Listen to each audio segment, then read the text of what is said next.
Kereta kuda meninggalkan Pasuruan di siang yang terik, setelah mendapat kepastian bahwa dokumen yang diperlukan untuk perjalanan ke daerah pedalaman Jawa sudah beres.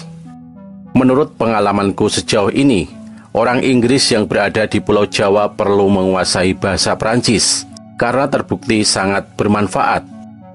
Kebanyakan pejabat dan petugas administrasi Belanda tidak bisa berbahasa Inggris, namun sangat fasih berkomunikasi dalam bahasa Prancis. Telegraf elektronik banyak aku jumpai di Pulau Jawa, sehingga sangat memudahkan perjalananku, karena sistem transportasi masih bersandar pada pos-pos berhentian di sepanjang jalan, yang menyebabkan perjalanan menjadi lebih lambat. Kami terpukau dengan pemandangan yang berbeda-beda. Ada daerah terbuka lalu hutan, dataran yang bergelombang naik turun lalu rata, dan pemandangan gunung-gunung, yakni Arjuno dan Indrokito saat keluar dari Pasuruan. Kemudian digantikan oleh Kawi, Kresi, dan Klut saat makin mendekati Malang. Di daerah antara Protong dan Jatasari, kami berhenti untuk melihat air terjun Baong. Dari jalan besar cukup berjalan kaki 20 menit sudah sampai. Ketinggian sumber air sejajar dengan tanah tempat kami berdiri. Sayangnya kami terhalang jurang lebar nan dalam dengan sisi dan dasarnya tertutup belukar. Kami melangkahkan kaki lebih jauh dan mendongak ke atas untuk menikmati pemandangan jatuhnya air yang keluar dari pepohonan berdaun lebat. Air terjun ini kecil, tidak lebih dari 60 kaki tingginya. Di kejauhan dari atas jurang terbentang pemandangan lembah yang indah, berselimut hutan dengan pepohonan yang besar-besar. Air terjun ini masyhur, konon karena katanya macan tutul sering muncul di situ. Namun kami diyakini bahwa kemunculan tersebut sangat jarang terjadi di siang hari, apalagi di dekat sumber mata air. Walaupun ragu, kami tetap memberanikan diri berjalan di sekitar jeram untuk dapat menikmati pemandangan yang terbaik. Kami terus melangkah memasuki hutan dengan diikuti pembantu kami. Baru setengah jalan menuruni lereng, terdengar gemerisik suara seperti ranting pohon yang terinjak. Tepat di depan kami, sedikit ke kanan, mendadak muncul seekor anak tutul dengan pandangan tertegun. Mungkin tidak menyangka akan kehadiran sosok asing. Kami juga tidak kalah kagetnya. Ia meloncat menjauh dan lenyap di telan hutan sedetik kemudian. Kami pun tak ingin lagi berlama-lama berada di tempat itu dan segera balik kanan. Sempat terlihat sisa kulit dan belulang seekor binatang kecil yang malang karena barusan disantap oleh macan tutul. Perjalanan menuju pos selanjutnya yaitu Lawang sangat tidak nyaman karena kondisi jalanan yang tidak rata. Di tengah jalan kami melewati 4 pilar tinggi berbentuk persegi yang disebut watas atau tandahan, yakni penanda batas antar wilayah distrik atau residensi. Malang berada di bawah residensi Pasuruan dan dipimpin oleh seorang asisten residen dengan dibantu oleh seorang bupati Jawa yang oleh Belanda disebut Regent. Kami sampai di desa Singosari yang terkenal memiliki banyak penganut agama Hindu. Dari peninggalan berupa patung-patung kuno yang tersisa, kami dapat menilai betapa tingginya keterampilan penduduk setempat mempergunakan pahat dan palu untuk mengukir arca.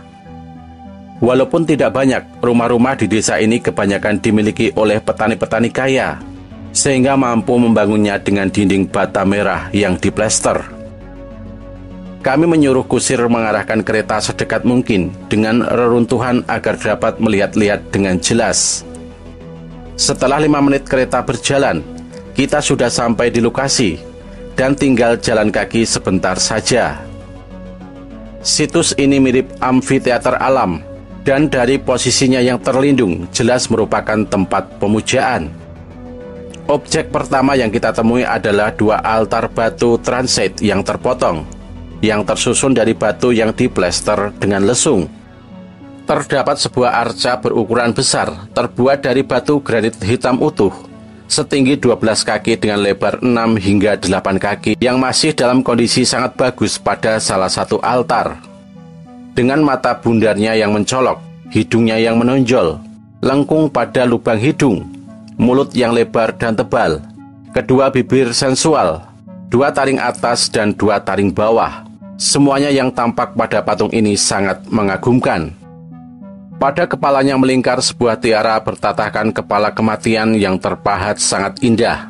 Telinganya yang panjang ditindik dengan ornamen-ornamen ukir dengan kecermatan detail yang istimewa. Pada kedua tulang rawan patung terserak tengkorak-tengkorak yang menakutkan. Beberapa rantai melingkari leher dan selempang longgar menyilang pada dada yang bidang dari bahu kiri ke bahu kanan. Gelang besar dikenakan pada pergelangan dan lengan. Tangan kanan sedikit terangkat dengan 2 jari menunjuk ke atas, seperti dalam sikap memberi perintah atau menegaskan nubuat. Ikat pinggang tengkorak melingkar di perut yang gendut, dan tangan kiri bersandar pada tongkat kerajaan dari batu. Altar kedua yang berjarak 50 langkah dari altar pertama, keadaannya sudah sangat rusak. Pohon suma dan jambu biji tumbuh di atasnya, sehingga akar-akarnya masuk ke celah batu yang mengakibatkan bergesernya batu-batu tersebut dari posisi semula. Patung yang tadinya berada di atas altar kedua kini terjerembab miring di tanah yang lembab. Patung ini jatuh karena pedestalnya rusak. Tidak ada satu orang Jawa pun yang lewat tahu apa nama arca tersebut saat aku tanyakan. Namun ditilik dari sikap takzim dan hormat pada kedua sosok besar tersebut, aku menduga penduduk pasti meyakini bahwa arca-arca tersebut diturunkan langsung dari surga karena Tuhan murka untuk tujuan menakut-nakuti penghuni pulau ini. Aku menarik kesimpulan sendiri setelah mengamati banyaknya ornamen berupa tengkorak di berbagai tempat bahwa arca ini pastilah arca dewa kematian. Ada sejumlah arca lain yang kebanyakan dalam kondisi cacat atau terpotong. Ada yang tangannya tergenggam seperti posisi berdoa. Ada pula yang memegang senjata atau pentungan. Kereta kuda Darawati adalah yang paling menarik. Karya ini merupakan sebuah batu persegi utuh dengan pahatan roda kereta di kedua sisinya, mirip dengan bunga mawar yang besar. 7 figur kuda yang katanya bernama Sambrani yang dimaksudkan untuk menarik kereta terpahat di satu sisi. 2 kuda paling ujung terpahat sebagai relief, sedangkan sisanya memperlihatkan kaki depannya. Di seberang amfiteater terdapat sebuah arca lembu besar yang penuh hiasan yang disebut Nandi. Pada punggungnya terpasang pelanga bunga mawar, sedangkan di lehernya yang lebar melingkar sebuah kalung rantai berhiaskan bunga dengan lonceng besar di bagian depan. Patung ini tingginya 4 kaki dan lebarnya 3 kaki. Seluruhnya terpahat dari satu batu hitam utuh. Di dekatnya ada patung yang lebih kecil, namun sudah tanpa kepala dan terpotong. Patung menonjol lainnya yang berada di samping kanan altar yang rusak adalah patung gajah setinggi 6 kaki, pada posisi duduk di atas pedestal yang dilingkari ornamen tengkorak. Kepala binatang ini berhiaskan sebuah mahkota besar berbentuk kerucut, yang di tengahnya terdapat gambar mahkota kecil. Kaki dan tangannya adalah kaki tangan manusia, sedangkan pada kupingnya yang lebar dan melambai terdapat ornamen kepala kematian. Masing-masing tangannya memegang mangkok yang terpahat sangat indah. Salah satu mangkok sebagian tertutup belalai panjang. Patung ini bernama Siwa dan Durga yang banyak dijumpai di Jawa. Kami membahas persoalan, apakah gajah sungguhan yang dijadikan model patung ini dulu didatangkan dari Sumatera oleh para penganut Buddha?